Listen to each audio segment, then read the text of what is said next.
नमस्कार दोस्तों, वर्मा जी क्लासेस के इस YouTube चैनल में आप सभी का एक बार फिर से स्वागत है। और हम आज राज्य सरकार के भाग 3 में आप सबों को पढ़ाएंगे विधान परिषद। विधान परिषद यह राज्य विधान मंडल का ऊपरी सदन है। जैसा कि हमने बताया था कि विधानसभा राज्य विधान मंडल का निचला सदन होता है, तो यह ऊपरी सदन है यानी कि विधान परिषद। यह देश के कुछ राज्यों में ही है, जैसे बिहार, उत्तर प्रदेश, महाराष्ट्र, आंध्र प्रदेश, तेलंगाना और कर्नाटका।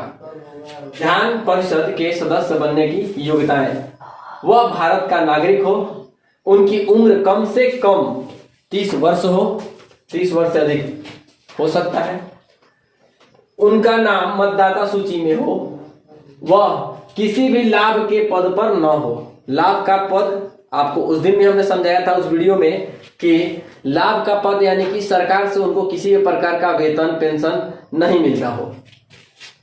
विधान परिषद के सदस्य निम्नलिखित ढंग से चुने जाते हैं। इनके चुनने का तरीका जो है वह अलग है थोड़ा।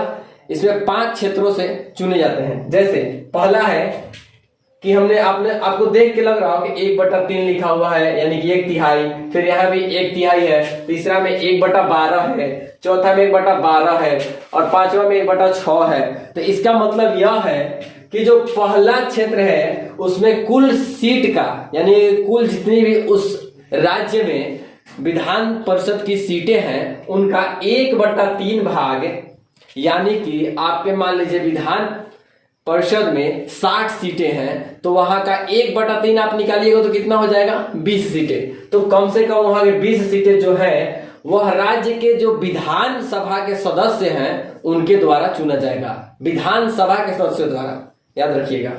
और जो अब 1/3 है यानी कि फिर से टोटल सीट का, यानी कि आपके पास राज्य में आपके कम से कम 60 सीट हैं तो उनका 1/3 यानी कि 20 सदस्य। 20 सदस्य स्थानीय निकाय यानी कि नगर पालिका और नगर निगम के सदस्यों द्वारा चुना जाएगा।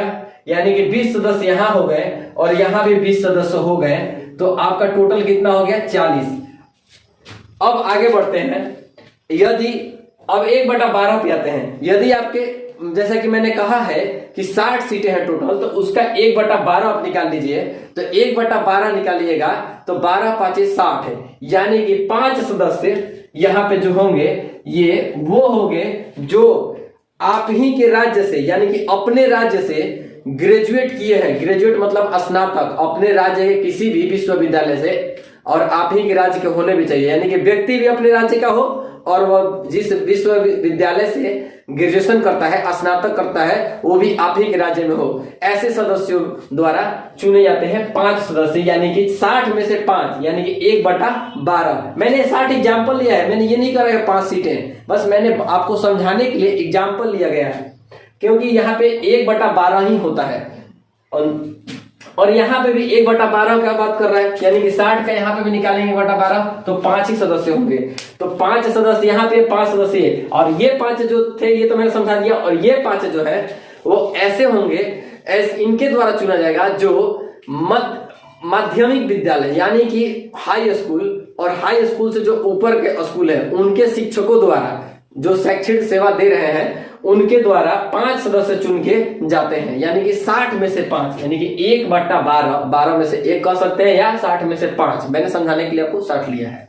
तो 5 सदस्य यहां से चुन के चले जाएंगे। ये राज्य के राज्यपाल द्वारा चुने जाते हैं यानी कि नियुक्त किए जाते हैं। और ये जो 10 सदस्य हैं ये राज्य के जो साहित्य, कला और विज्ञान के क्षेत्र से चुने जाते हैं।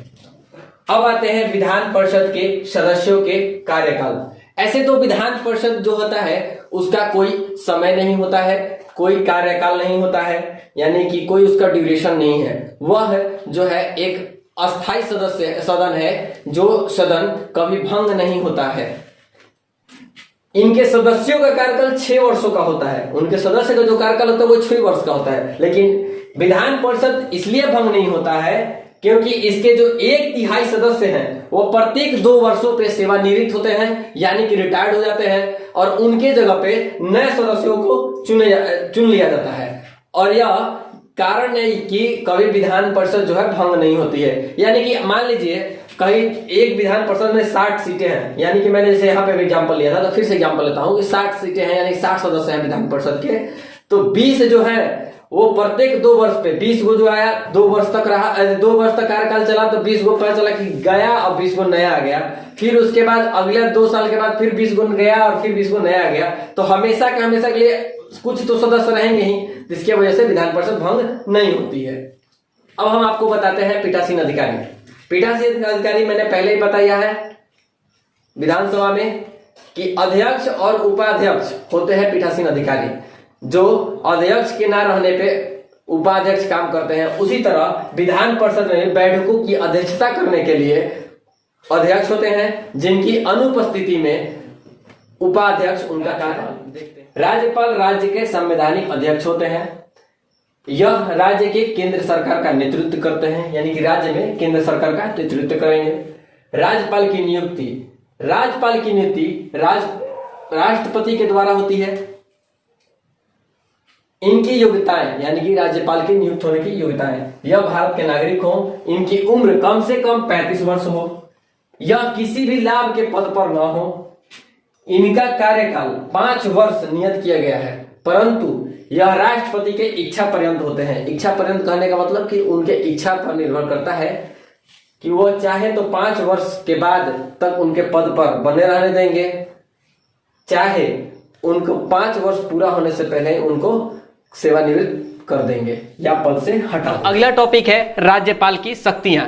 राज्यपाल की 4 शक्तियां होती हैं: कार्यकारी अथवा प्रशासनिक शक्तियां, विधायी शक्तियां, न्यायिक शक्तियां और विवेकाधीन शक्तियां। ये 4 शक्तियां हैं जो राज्यपाल को दी गई हैं। चारों शक्तियों के बारे में समझेंगे। पहली शक्तियां में हम समझेंगे कि राज्य के जो कार्यकारी एवं प्रशासनिक शक्तियां होती हैं वह राज्यपाल में निहित होती हैं, जिनका प्रयोग राज्यपाल आमतौर पे मंत्रिपरिषद के सलाह पर करते हैं। अब इसके तहत हम ये भी जानेंगे कि जो राज्यपाल होते हैं बहुमत दल के नेता को मुख्यमंत्री नियुक्त करते हैं और मुख्यमंत्री के सलाह पे जो राज्य मंत्रिपरिषद होते हैं उनका नियुक्ति की जाती है, तथा राज्य के महाधिवक्ता यानी कि एडवोकेट जनरल और लोक सेवा आयोग के अध्यक्ष और उनके सदस्यों का नियुक्ति भी राज्यपाल ही करते हैं। के बारे में विधायी शक्तियां, वह अगर कोई भी कानून बनता है राज्य में तो उस पर राज्यपाल हस्ताक्षर करते हैं और उनके हस्ताक्षर के बाद वह कानून बन जाता है। वह विधानमंडल का सत्र बुला सकते हैं, वह मुख्यमंत्री के सलाह पर विधानसभा को भंग कर सकते हैं और विधान परिषद में 1/6 सदस्य, जैसा कि मैंने पहले ही बताया है कि राज्यपाल के द्वारा नियुक्त किया जाता है, तथा राज्यपाल अध्यादेश जारी कर सकते हैं। अब हम जानेंगे न्यायिक शक्तियों के बारे में। न्यायिक शक्तियां वह शक्तियां हैं राज्यपाल की जिसके तहत राज्य में किसी भी व्यक्ति को कोई सजा सुना दिया जाता है तो उसके सजा को कम करना या उसके सजा को माफ करना राज्यपाल के अंदर आता है। और राज्यपाल उच्च न्यायाधीश जब सिलेक्टेड होते हैं, जब उच्च न्यायाधीश को नियुक्त किया जाता है उसके संबंध में राष्ट्रपति को सलाह देते हैं, जैसे कि मैंने पहले ही बता चुका है। विवेकाधीन शक्तियों के तहत राज्यपाल को कुछ ऐसी शक्तियां प्राप्त हैं जिसका प्रयोग वह स्वविवेक से कर सकते हैं, यानी कि अपने विवेक से कर सकते हैं। उसके लिए उनको मंत्रिपरिषद की सलाह की जरूरत नहीं होगी। तो अब हम ये जानेंगे कि स्वविवेक कब कब प्रयोग करेंगे राज्यपाल।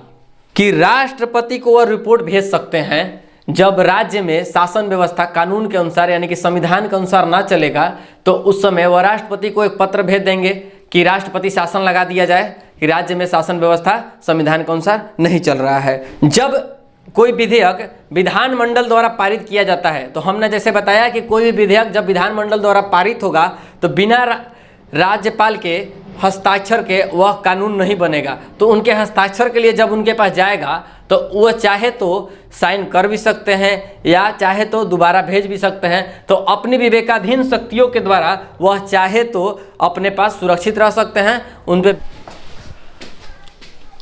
और विवेकाधीन शक्तियों में अगला बात यह है कि जब विधानसभा में कोई भी पार्टी का बहुमत ना हो, यानी कोई भी गठबंधन का बहुमत ना हो, तब वह अपने स्वेच्छा से, अपने अनुसार वो ऐसे व्यक्ति को मुख्यमंत्री का शपथ दिलाएंगे जैसे जब उनको लगता है कि वह आगे चल के बहुमत साबित कर देगा, तब समय होगा, तय समय में वह साबित कर देंगे।